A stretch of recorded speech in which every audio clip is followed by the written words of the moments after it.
Hey, Booktube, Sean here. So, I thought, what better way to get back into the Booktube community since my reintroduction video on Friday than a good old-fashioned book haul. So, that's what I've got for you. I'm not going to go into a lot of detail about the books. I might read some of the descriptions, especially for some of the books that aren't necessarily all over the place. But I mostly want to show some of what I've gotten in, some of what I've purchased since I've been off of Booktube. And I'm actually going to do 3 different book hauls. So this is the first one, and this is just going to be from like random publishers, a little bit of translated, a little bit of lit fic, not much SF and F if any at all. Just because that's not where I was at the times I was purchasing these books. But then I'm going to do another haul later, maybe later this week or next week, of books that I've purchased from Tilted Access Press, and then another one of books, New York review of books that I've purchased. So the first thing I have to show is this is going to be 5 in one shot. I got the 5 books in the Vintage Japan series. I ordered these off of Book Depository. Because pretty sure these are only UK published. So we've got The Sailor Who Fell from Grace with the Sea by Yukio Mishima. These covers are just fantastic. I really... I couldn't not buy all 5 because I just wanted all 5 of these covers. The Housekeeper and the Professor by Yoko Ogawa, which I've heard fantastic things about and has been on my TBR for a while. Another one I've heard really good things about is Out by Natsuo Karino. This book is actually I thought this book was maybe half this size. This is a thick boy. Pretty sure this is a thriller, and I think this is the cover I love the most, just because I love ravens are one of my favorite things in the world. We have The Wind Up Bird Chronicle by Haruki Murakami. I think most people are familiar with this book. I've read part of this book before, but I've never finished this book. And then we have by Junichiro Tanizaki, The Makioka Sisters. So a couple of these books, the first and the last one, I really don't know anything about. I just wanted the entire series. Next up, it might have even been in that same order, I'm not sure, but another one I ordered from the UK, Julia Armfield, Our Wives Under the Sea. I heard Books and Bow give a fantastic glowing review of this book. If I think of it, I will link their video in the description.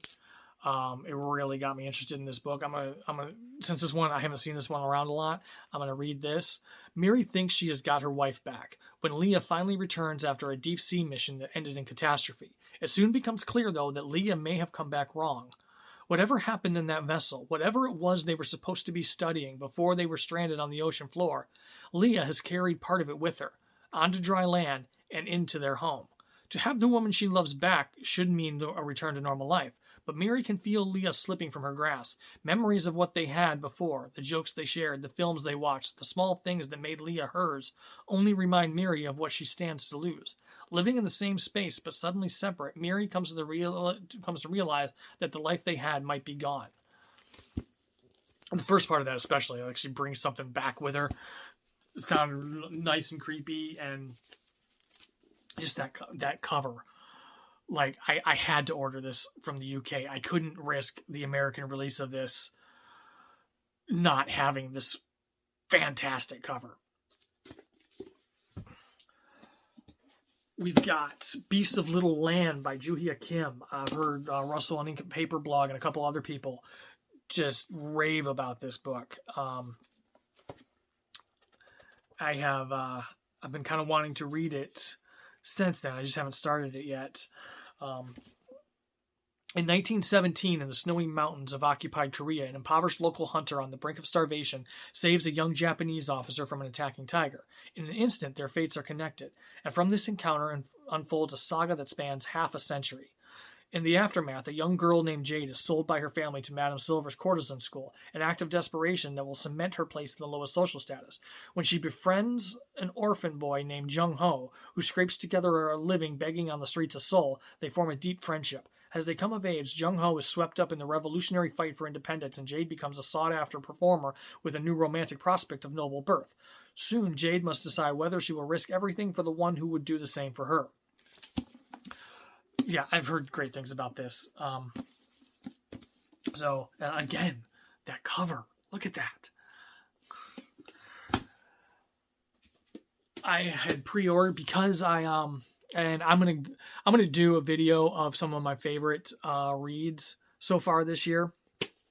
I just finished my 21st book last night, but one of those was Mieko Kawakami's Heaven. And after reading that, I immediately pre-ordered her new book, All the Lovers in the Night. And this just came out last week. I think I got this in. Friendship does not come easily to Fuyoko Airi. In her 30s, she works as a freelance copy editor and lives alone. Her most frequent interactions are with her manager, Hijiri, a woman with a very different disposition whose motives are often unclear. One day, Fuyoko stops in the middle of a Tokyo street, transfixed by her reflection in a storefront window. The woman she sees looking back at her is drab, spiritless, inert. She decides she must take steps to transform her life, but as she sets about doing so, events from her past begin to resurface and her isolation becomes increasingly irreversible and complete. And this is translated by the same people who have translated her last two books, Sam Bett and David Boyd. And I apologize, I did not do the translators on the Vintage Japan series. So let's see what we got. The Makioka Sisters is translated by Edward G. Seidensticker. I want to make sure I'm giving credit to these translators because they put in a lot of work to get these international titles into English for us. Wind Up Bird Chronicle is translated from the Japanese by Jay Rubin. Natsuo Karuno's Out is translated by Steven Snyder. I think that's who does most of Natsuo Karuno's translations. Yoko Ogawa, Housekeeper and the Professor, again translated by Steven Snyder. And The Sailor Who Fell from Grace with the Sea is translated by John Nathan. So I apologize. I should not have left the translators out of that. We have Songbirds by Christy Lefteri. I read The Beekeeper of Aleppo for the Booktube Prize 2 years ago when I judged the Booktube Prize, and I really enjoyed that book. I believe it was in my top 3. I think I read it for the final, and I know I didn't read it. I only judged in the first and last rounds, so I definitely read it for the finals, and I really enjoyed it. But Girl, Woman, Other was that year, and there was no book that was going to top that for me that year. So I think if I remember rightly, I rated Beekeeper of Aleppo second. Because I really enjoyed it. So I wanted to get, this is Christy Lefteri's newest book, and I wanted to dive more into her work. This is the most recent book I've gotten. This is Palmaris by Gail Jones.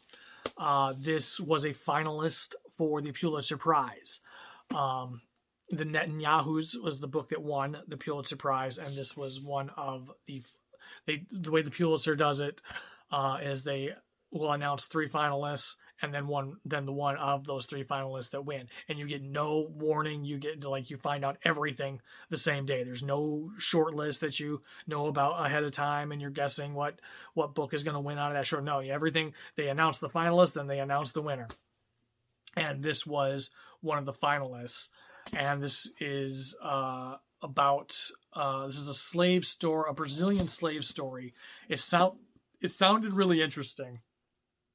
I know that there is. I just was watching Greg at Supposedly Fun's Friday Reads video, and he made mention of a hour-long review video of this book from a Brazilian who knows a lot about the history of Brazilian slavery in Brazil, and has a lot of problems with the way that's handled in this book. I still want to read it. I don't think I want to watch that video first. I think I want to read it and then watch that video, to know, what I just read that, this person thinks that Gail Jones got wrong. I had a thought of reading all three finalists of the Pulitzer this year, which I still might do. I don't know. Cause the other one was called Monkey Boy, and I forget the author's name, but I can get the audio through Hoopla. And the Netanyahu's I kind of got to wait for the next printing on, unless I buy it on Kindle. But the cost of it on Kindle is kind of in that area where I'd rather just spend a few dollars more and have the physical.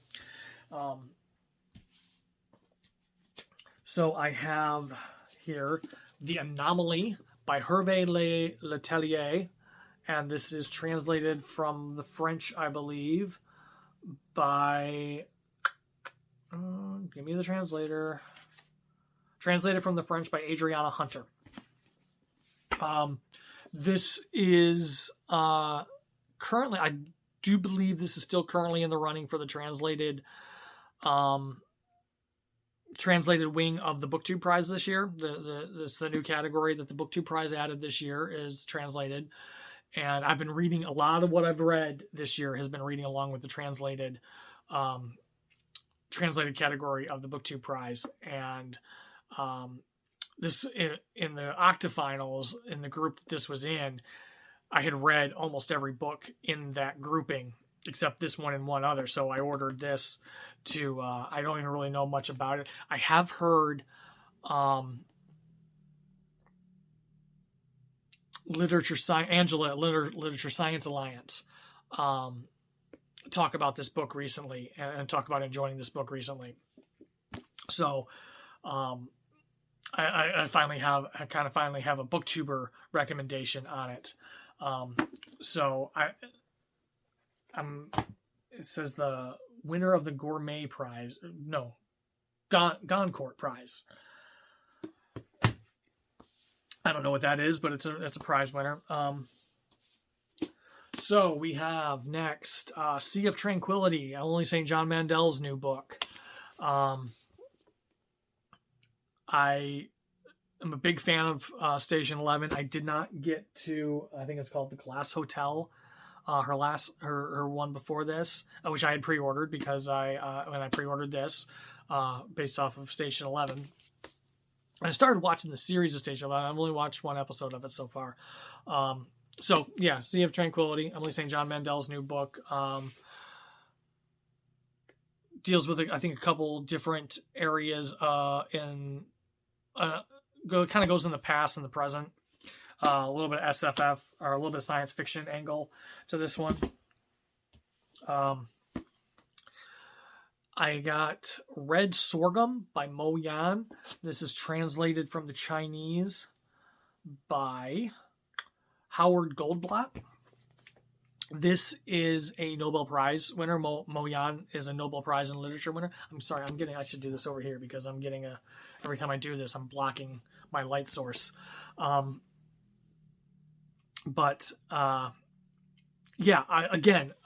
heard Books and Bow recommend this on their channel. And if I can find the video, I'll link it below. But I think it was a video on Chinese literature.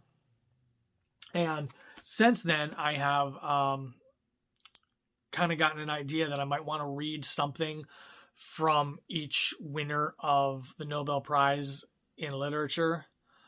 I think since 2000, all of the authors.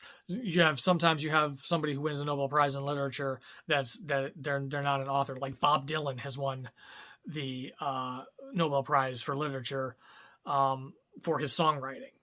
So I'm familiar with Bob Dylan songs. I'm not going to go read a bunch of Bob Dylan song lyrics, but the authors, I think I want to read something from each Nobel Prize winning author.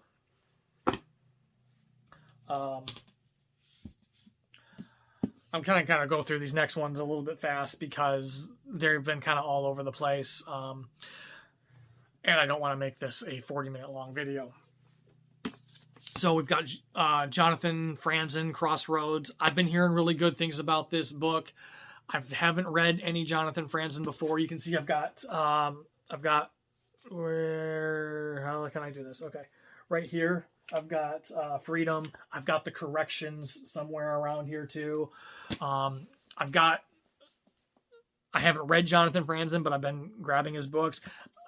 I've heard some good things about this one, but Jonathan Franzen is one of those authors that, from what I understand, you either like him or you don't. But I have heard some people who normally don't care for Jonathan Franzen who have enjoyed this book too. This is a historical fiction, takes place in the 70s, deals a lot with, says, heavy weather is forecast for Chicago. Russ Hildebrand, the associate pastor of liberal suburban church, is on the brink of breaking free from a marriage he finds joyless, unless his wife Marion, who has her own secret life, beats him to it. So I know it deals with like struggles with religion and stuff like that. I've heard some good things about it. I've got Louise Erdrich's The Sentence. This is shortlisted for the Women's Prize. I bought it when it was longlisted for the Women's Prize.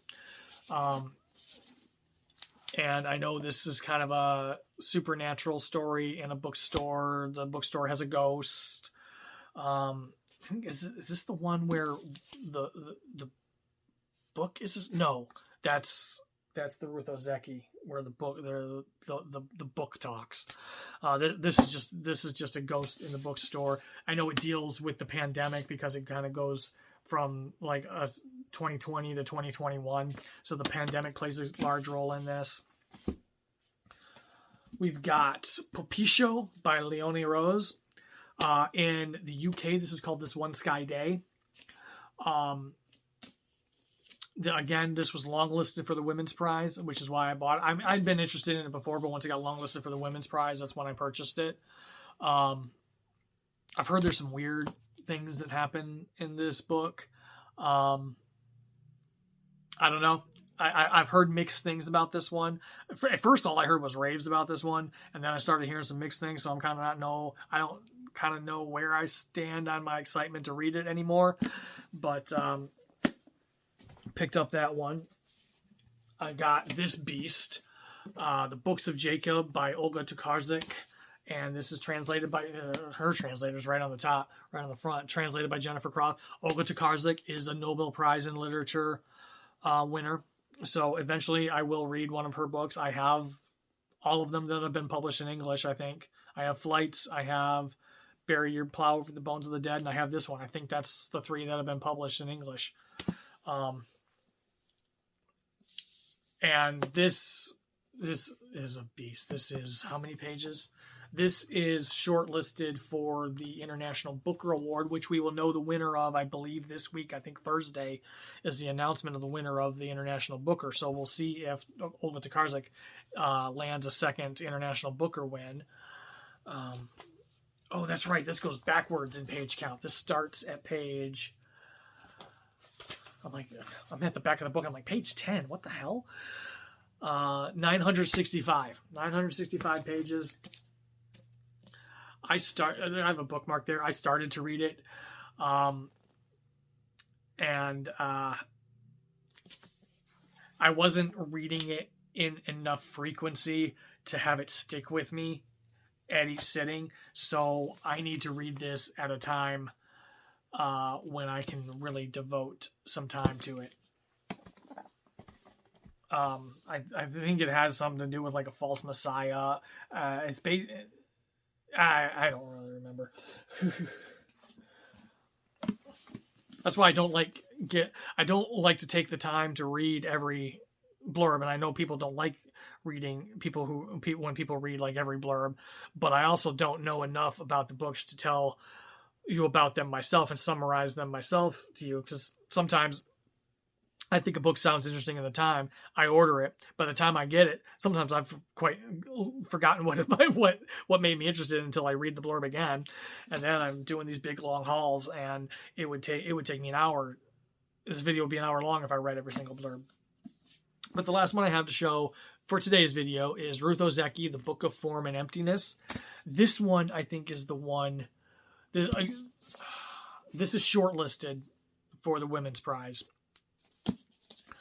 I think this is the one with, a book that narrates Benny's life and teaches him to listen to the things that truly matter. So this is the one with the talking book.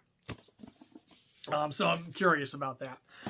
But that's it. That's the books I have to show in this one. Like I said, I'm going to be doing another video with books I've picked up from Tilted Axis Press, and I probably will do a little bit more detail on those. That's going to be a short enough one where I can read the descriptions and get a little bit more into detail. And the same thing with New York Review of Books. I went on a little buying spree of those recently too.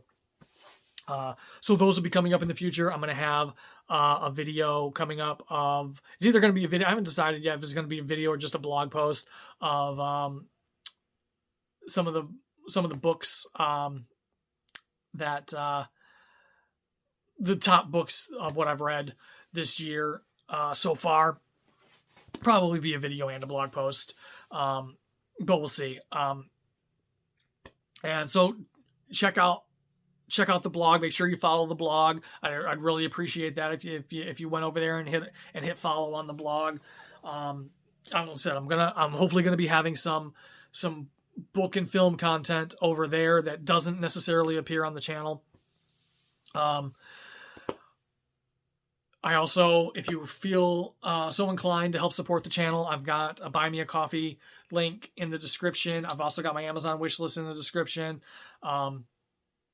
Thank you to everybody who has stuck with me through the years and through my hiatus, and thank you for the wonderful comments on my reintroduction to Booktube video. I got some nice positive response on that, which I appreciate. So yeah, I will see you all in the next video.